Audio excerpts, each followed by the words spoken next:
그 제가 상임위원장에 보면 마이크가 꺼져도 또렷하게 들리는 목소리가 있으니 그것은 바로 서영교 의원님이셨다. 네, 그거는 진심이 전해져야 하는데 네.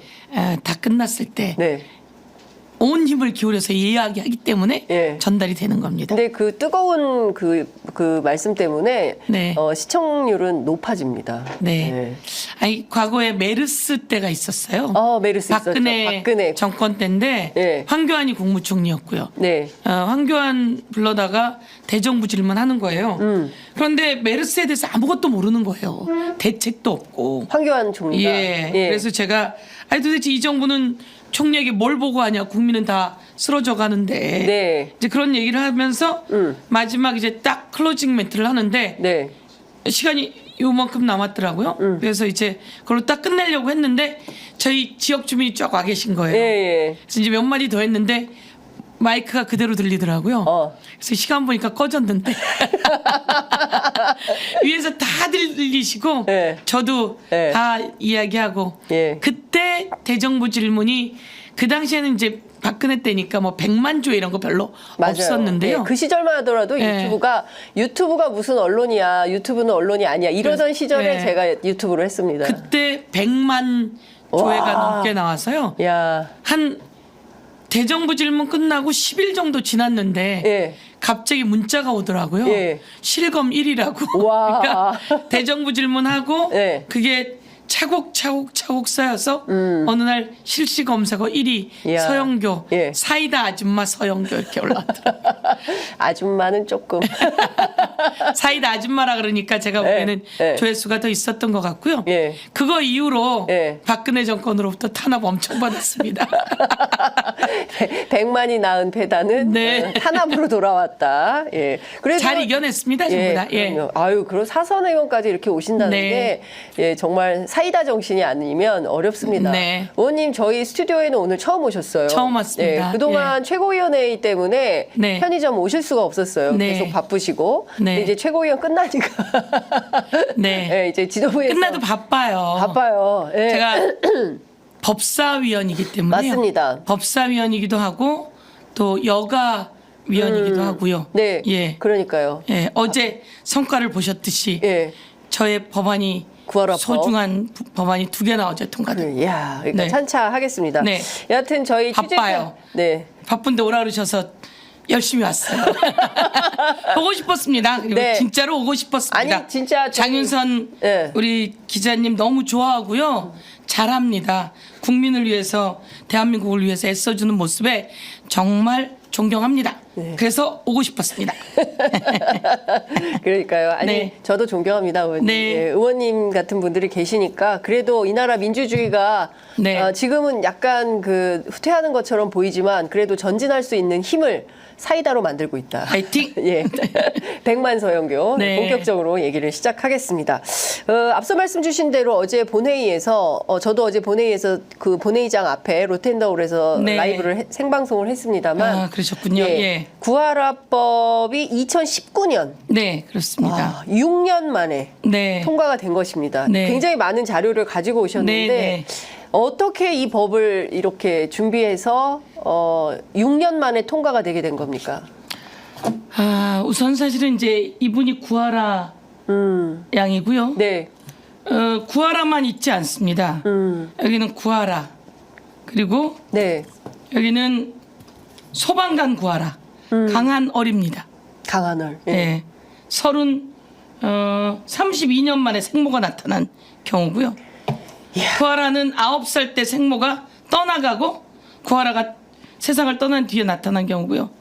여기는 54년 만에 나타난 경우입니다. 선원 구하라입니다. 제가 오늘 말씀을 조금 드리면요. 이 판넬은 제가 수도 없이 기자회견 할 때 썼던 판넬입니다. 수도 없이 기자회견하고 수도 없이 많은 간담회를 했고요. 사실은 세월호가 지나고 나서 세월호 때 아이를 잃고 엄마는 쓰러져서 일어나지 못하고 있는데 아이에게 보험금인가가 나왔습니다. 근데 그것의 반을 아이를 쳐다도 안 보던 아버지가 싹 가져간 거예요. 그때 제가 생각했습니다. 이런 사례가 어디 있었지? 그래서 세월호 그리고 천안함 그다음에 마우나 리조트라고 그때 아기가 먼저 부모보다 세상을 떠나면서 상속을 하는 사례는 거의 없습니다. 그렇죠. 근데 세상이 좀 바뀌어서 구하라 같은 경우엔 아이돌 가수라서 재산을 남겼고 세월호, 천안함 이럴 때는 천안함 같은 경우에는 군인이기 때문에 군인 위로금이 나오고 그다음에 군인 유족 연금이 나옵니다. 네. 이 부분의 반을 키우지 않은 사람이 갖고 가게 되는 거예요. 같이 키우다가 아이를 잃은 아픔이 얼마나 큰데 그때 쥐도새도 모르게 갖고 가는 거죠. 세상에. 그래서 제가 원래 법을 2019년에 만들었고요. 예. 구하라 양 사건은 2019년 11월에 생기게 된 겁니다. 그래서 구하라 양 오빠와 변호사가 네. 제가 만든 법안을 토대로 입법 청원을 10만 명을 하게 된 거죠. 그러니까 모르고 있던 사이예요. 아니 그러면 엄마가 나가고 그러면은 이 9살 때부터 구하라 양하고 오빠는 누가 돌봤어요? 구하라고 오빠는 아빠가 있는데 네. 아빠도 좀 그런 거예요. 할머니랑 고모가 돌본. 할머니랑 고모가. 이 가족들은 거의 다 대부분 할머니랑 고모가 돌봅니다. 할머니랑 고모가 돌보는데 이 엄마가 구하라가 세상을 떠난 다음에 선글라스를 끼고 장례식장에 오는 거죠. 세상에. 장례식장에 와서 이 아이가 남기고 간 재산의 반은 내 거야. 변호사를 대동하고 왔어요. 어머. 이 이야기가 언론의 실화탐사대에 나오게 된 겁니다. 예. 그 실화탐사대에 나오게 되고 저는 법을 만들어 놨고 예. 그래서 제가 조심스럽게 연락을 한 거죠. 한번 만나봐라. 네. 그랬더니 그쪽에서는 의원님 법안을 가지고 입법 청원했습니다. 도와주십시오. 네. 그럼 같이 만납시다. 그럼 우리 이 법을 구하라법이라고 이름합시다. 근데 좋습니다. 네. 그래서 구하라법이 탄생한 겁니다. 그러니까 실제로 먼저 만들어진 수많은 구하라가 있었어요. 예. 세월호 때, 천안함 때 곳곳에서 있었고요. 예, 예. 그 전에도 이 법이 있었는데 통과가 안 되는 거예요. 그리고 제가 이 법을 만들었고 구하라 양 사건이 생겼고 온 세상이 떠들썩하게 된 예. 거죠. 구하라 엄마는 그런 돈을 가져갈 자격이 없다. 떠들썩하게 돼서 이제 구하라법을 만들어서 통과시키는데 잘 안 된 거예요. 네. 그래서 그게 20대 때 20대 때 만들었으니까 잘 안 되고 예. 21대 때 또 안 되고. 예, 21대 때 또 그때는 제가 이제 1호 법안으로 만들겠다. 이거 안 될 리가 없어요. 그래서 이제 만들어서 빨리 가면 됩니다. 그래서 예. 1호 법안으로서 만들어서 빨리 갔는데 아닌 거예요. 왜 법무부도 왜 안 된다 그러고 법원도 안 된다. 왜 안 된다고 하는 게 너무나 이건 인면수심이고 누가 보더라도 세상에 이런 엄마가 어디가 있습니까? 이게 평범한 국민의 이야기예요. 예. 근데 누가 안 된다 그럴까요? 네. 법을 아는 법무부하고 법원이 안 된대요. 왜 안 된다 그럴까요? 네. 그 전에 마우나 리조트 세월호 사건 때부터 벌써 이 법이 있었는데 네. 이 법이 그때도 제동에 걸린 거예요. 아. 왜 그러냐? 민법은 바꿔서는 안 된다 이거예요. 민법은 바꿀 수 없다. 민법은 바꾸기 어렵고 네. 이 바꾸려면 일본 시대에 있는 막부 시대에 있는 법까지 같이 붙여와서 같이 바꾸라고 한 정말 말도 안 되는 되는 얘기를. 사연이 거기에 나오는 걸 아니 보고 일본의 막부 시대랑 우리랑 무슨 상관이길래? 그걸 보고 제가 이게 엄청난 법적 카르텔이 있구나 라고 하는 걸 알게 된 거예요. 네. 이거는 정쟁에 밀려난 법이 아닙니다. 법적 카르텔이 이 법을 통과시키면 안 된다고 예. 똑똑한 사람들이 민법의 대가들이 그러고 있었던 거예요.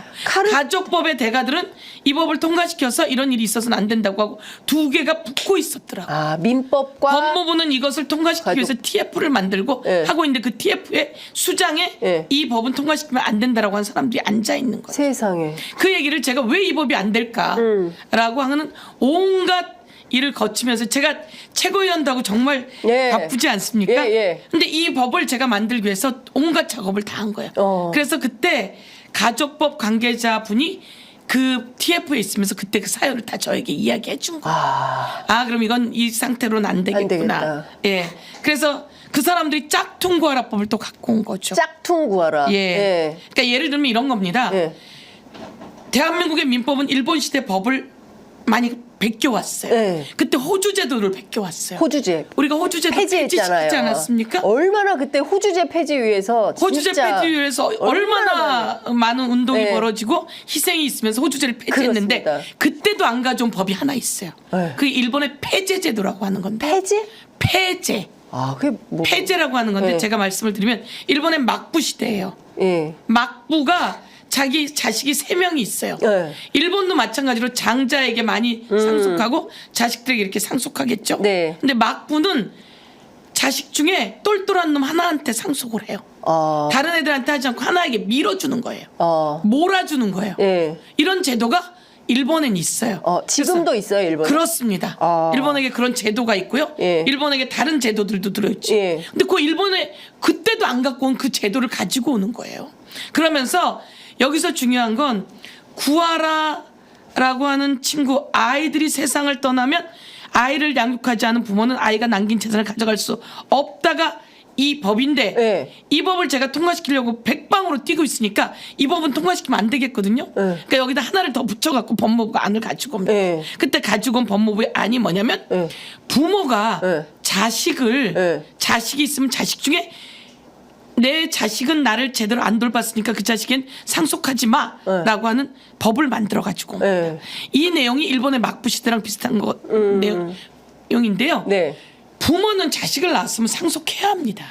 그렇죠. 그렇잖아요. 예. 그런데 아이를 낳은 부모가 아이를 키우지 않으면 상속받지 못하는 거죠. 그렇죠. 그러면서 여기다 뭘 가지고 오냐면 이 아이가 살아생전에 그 부모에게 나 소송을 걸으라는 거예요.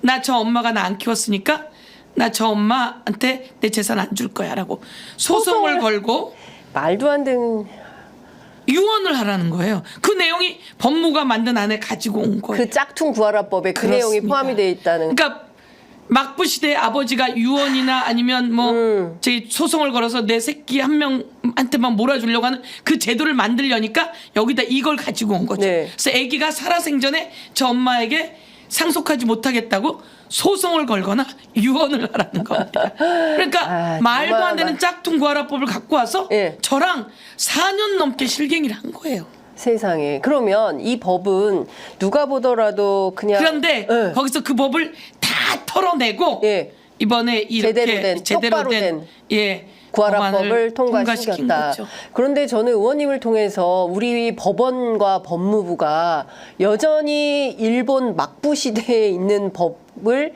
토대 삼아서 마치 한국에서는 그 법이 통과돼서는 안 된다는 시각을 갖고 있었다는 그 법조 카르텔이 있다는 게 충격입니다. 우리가 지금 친일 논란 때문에 난리인데 사실상 법원의 사실상 법무부 안에 그 안에 여전히 일본식 사고를 갖고 있고 이 법 체계를 흔들어서는 안 된다. 이 제도가 유지되어야 한다고 생각하는 사람들이 있다는 것 자체가 상상이나 해보셨습니까? 처음 들었습니다. 상상도 안 됩니다. 어떻게? 제가 이걸 어떻게 알겠습니까? 그러니까. 저는 네. 그런 일이 있으면 안 돼라고 했고 이 법의 내용을 국회는 법제실이 있습니다. 네. 법제실에 제가 의뢰를 한 겁니다. 이거를 저기 그 제대로 법으로 만들 수 있게 법을 만들어 주세요라고 해서 법제실이 만들어 준 법이 이 구하라법이에요. 그렇구나. 그러니 저는 이 법을 통과시키기 위해 백방으로 뛰었는데 네. 안 되는 거예요. 도대체 이게 예. 웬일이지? 그랬더니 바로 이런 카르텔이 있었고 그 카르텔 속에선 서영교처럼 네. 이렇게 황당하게 정말 민심에 맞추는 새로운 법을 갖고 오리라고 상상도 못한 거겠죠. 그렇군요. 그 법의 1호가 태완이법이에요. 태완이법. 살인범 공소시효를 없앤 태완이법. 네. 살인했는데 15년이 지나면 공소시효가 없어져요. 말도 안 되는 거죠. 부모가 15년 동안 살인범 잡아달라고 울고불고 하는데 살인범도 제대로 안 잡아요. 네. 초등수사 때 살인범을 다 놓쳤어요. 네. 그래놓고 잡지도 않고 세월이 지나니까 하지도 않고 그리고 15년이 가게 생겼거든. 네. 애기한테 황산을 뿌린 살인자가 있었잖아요. 그러니까요. 그러니까 애기한테 황산을 뿌린 살인자를 잡아야 되는데 그걸 못 네. 잡는 거예요. 그래서 제가 초선 때 국회 법사위를 하면서 이 가족의 얘기도 또 PD 수첩을 통해서 들었어요. TV 보다가 혼자 울었어요. 네. 너무 불쌍하다 울다가 나 국회의원이지.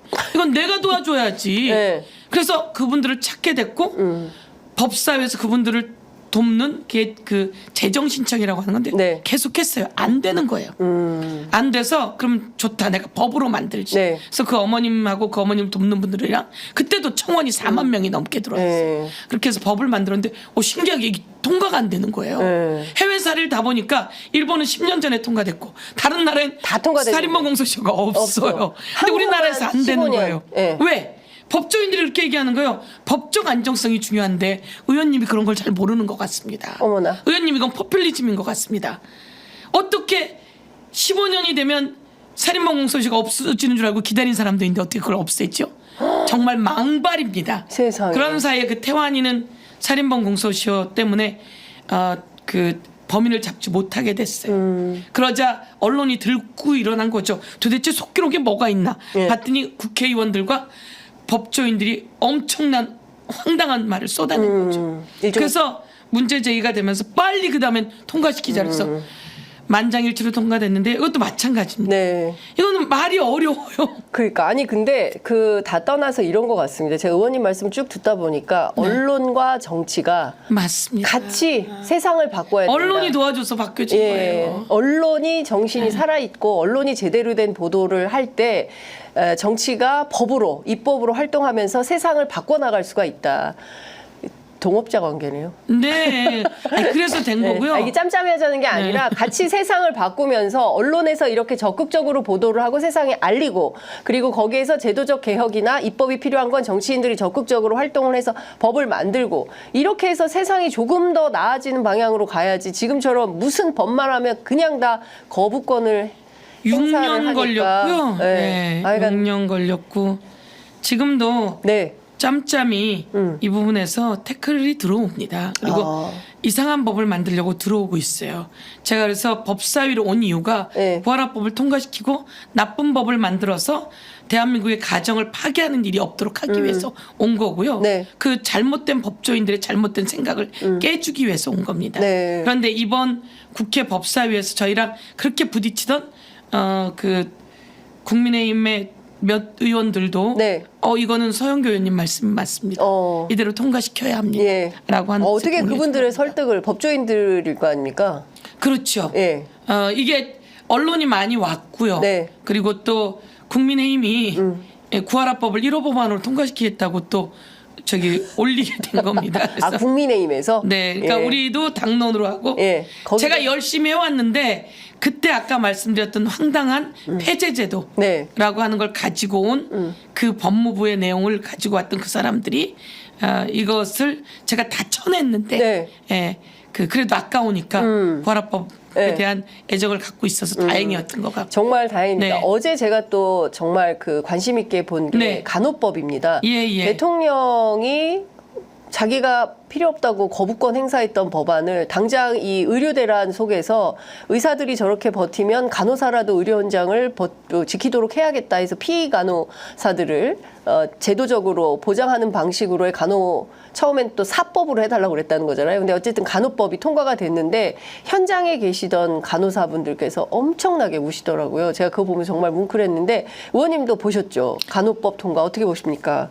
아니 절대 안 된다면서요. 그러니까. 죽어도 안 된다면서요. 이야. 솔직히 말하면 그 간호법엔 별 내용이 없습니다. 간호사들의 자격은 이런 거다. 네. 근데 우리가 정말 혼을 태워서 간호사 하다가 죽어가는 사람들이 많이 있었잖아요. 그래서 간호사들의 자격은 이거다. 간호사들은 이런 일을 하는 거다. 그런데 혼을 다 태울 수는 없다. 이 간호사들의 처우라든지 이런 것을 살펴봐 달라. 그리고 간호사들은 국민이 어려운 것에 가서 간호를 하고 지키겠다. 이런 내용이 간호법이에요. 예, 특별한 내용도 원래는 없다. 특별한 내용이 아무리 봐도 없어요. 예. 근데 이제 간호라고 하는 부분을 잘 규정해서 네. 간호라고 하는 것이 누구 보조가 아니라 국민이 간호를 통해서 생명이 잃다가도 살아날 수 있다라고 하는 중요한 부분을 그렇습니다. 내놓게 된 거고 우리가 코로나를 지나오면서 간호사분들이 얼마나 귀한 역할들을 그럼요. 했는지를 이 법안에 그 혼을 담은 예. 내용 정도입니다. 네네. 그런데 이제 이거를 엄청나게 거부를 해왔던 거죠. 네. 그랬다가 이제 의료대란의 사실은 해결점은 간호사분의 해결이 아니라 네. 윤석열 대통령이 2,000명 증원하자고 했는데 말도 안 되는 소리잖아요. 그래서 이것을 빨리 2,000명 증원하자고 했던 걸 줄이고 점진적으로 하면서 네. 의사들을 데리고 와야 되고 의사들이 일할 수 있게 의사들을 내쳐서 안 됩니다. 네. 자존심 다 짓밟고 목숨까지 끊으려고 하고 이래놓고 이거를 이제 간호사분들에게 네. 넘기려고 하는 거죠. 그런데 그렇게 해서 해결이 안 되고요. 그러면서 이제 말씀처럼 PA 네. 의사가 없는 곳에 간호사가 할 수도 있다. 예. 이렇게 넣어가지고 왔는데 저희가 이 간호법에다가 의사가 있는 곳에서 해야 된다 이렇게 돼 있습니다. 아. 그러니까 의사가 의사가 있고 의사가 지시하고 의사가 같이 방향을 제시하고 예. 의사와 함께 예. 같이 진료 지원 업무를 해야지 혼자만 할 수는 없습니다. 아, 그러면 그 자체로 특별하게 문제 삼을 게 없는데 의사협회 회장은 왜 단식 농성하겠다고?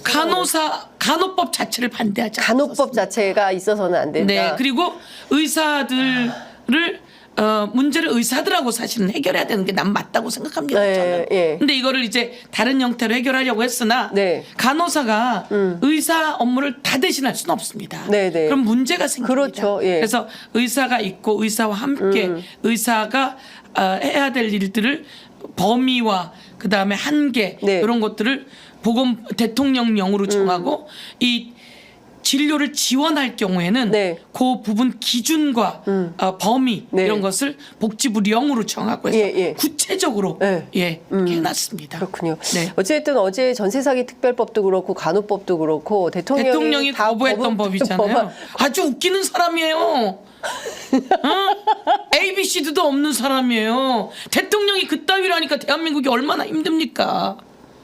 여야가 합의는 법들이기도 해요. 전세 사기 특별법 같은 그러니까요. 경우에는. 예. 그런데 대통령이 그따위로 거부하니까 대통령 자격이 없는 거예요. 예. 대통령은 진짜 빨리 하루라도 대통령의 그 황당무계한 짓을 그만둬야 대한민국이 편안해질 수 있는데 대한민국이 편안해질지 네. 제가 보기엔 구조적으로 다 흔들어놨어. 어떻게 해야 돼요? 지금 제가 한 가지 사례로 예를 네. 들면 친구 아들이 사수를 했대요. 그래서 의사가 됐대요. 네.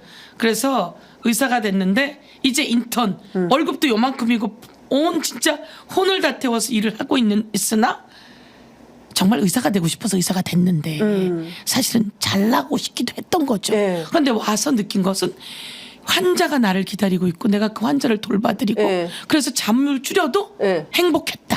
이렇게 이제 아이가 변한 거죠. 네. 공부 잘했어 네. 의사가 네. 같지만 그렇게 변했는데 이 의료대란이 나오고 네. 의사를 짓밟기 시작하니까 아이가 미국으로 가버린 거예요. 갔다는 거예요. 그냥 시험 그만두고? 보고 이제 학교는 아니고 병원에 있었던 거죠. 병원에서. 인턴을 하고 이제 레지던트로 올라가야 올라가려는 되는데. 시점이었던 거예요. 그 미국에 있는 병원으로 가버린 거예요. 그렇죠. 미국에 시험을 받고 간 거예요. 이제는 가서 안 옵니다. 애들은 안 오고요. 다른 사람들은 다른 일에 있고요.